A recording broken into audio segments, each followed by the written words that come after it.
So you've recently learned how to crochet in the rows, but now you want to learn how to crochet in the rounds. So let's go ahead and take care of that.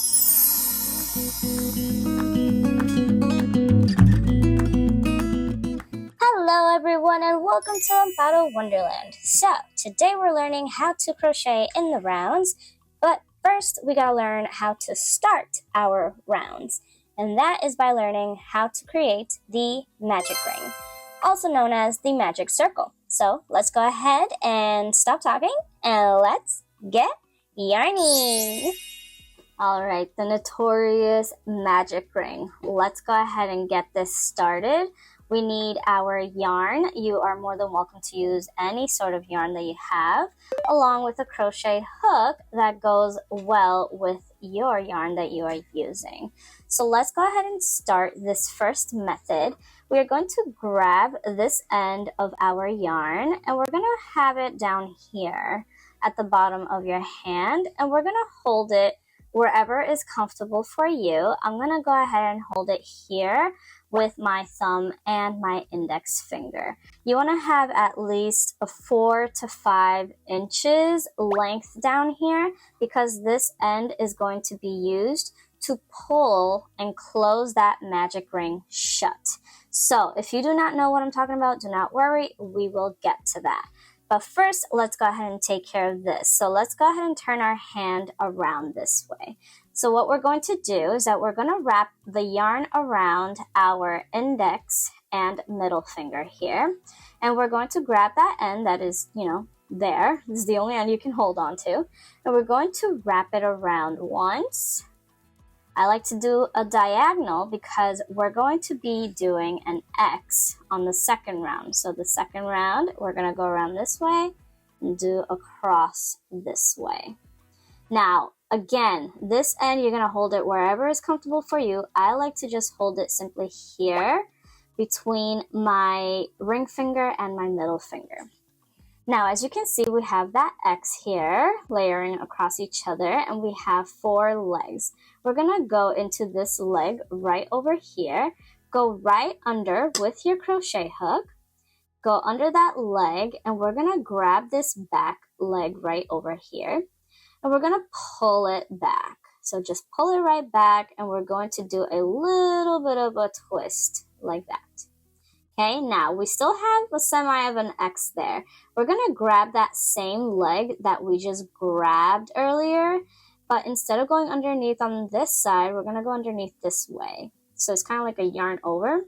So you're going to place your hook underneath, and that yarn is going to be pulled right through this loop here that's already on your hook here. Just pull it right through there. Move your hand around if you have to in order to do so. Just do it carefully so it doesn't come out. So now this part is the easy part. We simply slip that loop that you have around your fingers. You're going to slip it right off your fingers. And we're going to turn our magic ring this way. And voila! You have your magic ring. And the reason you want to turn your ring that way is because you want to have the piece, the original piece that I told you to hold at the bottom at the very beginning, the 4 to 5 inches, that's this piece right here. And the reason you want to have that there is because you're going to crochet into your magic ring in here, and it's going to wrap around it. And the process of wrapping around your stitches like this, it helps to keep it secure, and then you can pull it to close your ring. As you can see, it's closing the ring. And if that's not happening with yours, then that means that you may have done something incorrect and you may have to redo that magic ring. But don't worry, if this one was a little too confusing, I'm going to go ahead and show you method number 2. Alright, so method number 2. It is just as simple as the first one. Again, you want to have your end down here at the bottom. You want to have a good length, maybe 5 to 6 to 7 inches or so. And you're going to go ahead and do the hold that is most comfortable for you of holding the yarn, whether it's doing around the pinky and around, or if it's just wrapping it around your index, whatever is easiest for you to hold your yarn, go ahead and do that. If you don't know what the heck I am talking about, I do have a video for you up there that shows you the different holds of holding your yarn the correct way, because in the end, quotes, correct way, in the end you hold it however you want to hold it. Whatever's comfortable for you, that is your correct way. Okay, all right, so let's go ahead and grab our yarn. Again, we have our end down here. Do as long as you want, doesn't matter. And then we're gonna hold it. I'm gonna hold it like this between my index finger and my middle finger. I have the end that is closest to my yarn skein, and then the other end is being held down here with the other 3 fingers. As you can see, this is what it looks like. This is the end. I'll show you a little more of a further look. It's just like this, all right? Okay, so now that you have that, we're gonna go ahead and go into this section here.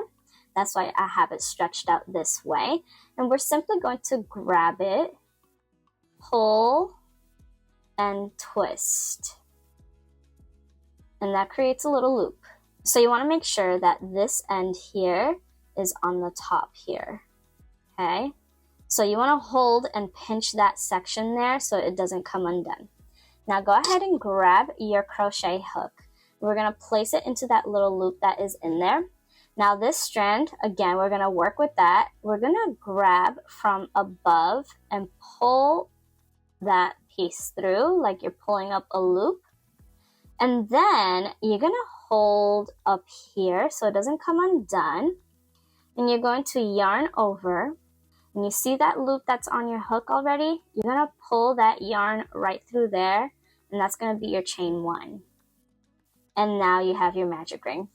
Dun, da, da, da. So as you can see, it has the same look as the first method that I showed you.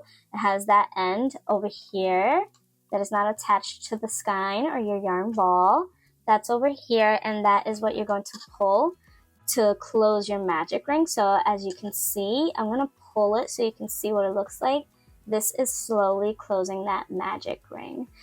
So now that you have those 2 methods on how to create your magic ring, you can choose your favorite and just practice it over and over again, because the magic ring for some reason is not a favorite starter for a lot of crocheters.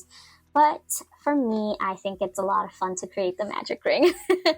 Once you get the hang of it, it becomes very easy and it becomes one of your favorite starters. So, and there you have it. Now you know how to create a magic ring so you can start to crochet in the rounds.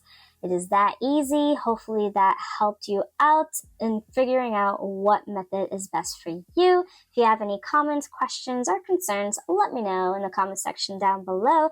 And also make sure you give this video a thumbs up, because it really helps me out to figure out what type of videos you all enjoy to watch and to follow along to learn more about crochet. While you are here, I would like to let you know that I do have a freebie available for you all, crocheters, new crocheters, beginners, advanced beginners, whoever you are. I have a great ultimate cheat sheet that has different charts of yarn weight, crochet hook sizes, how to create a perfect circle. It's just all tons of fun and educational stuff that will teach you and help you along your crochet journey. You can go ahead and grab that free PDF file. The link is down below in the description box. It is again called the Ultimate Crochet Cheat Sheet. If you enjoyed this video, go ahead and check out this video right over here where I show you how to crochet some more ways as a crochet beginner. So go ahead and check it out. I'll see you there, and if not, then I will see you in the next one. Bye!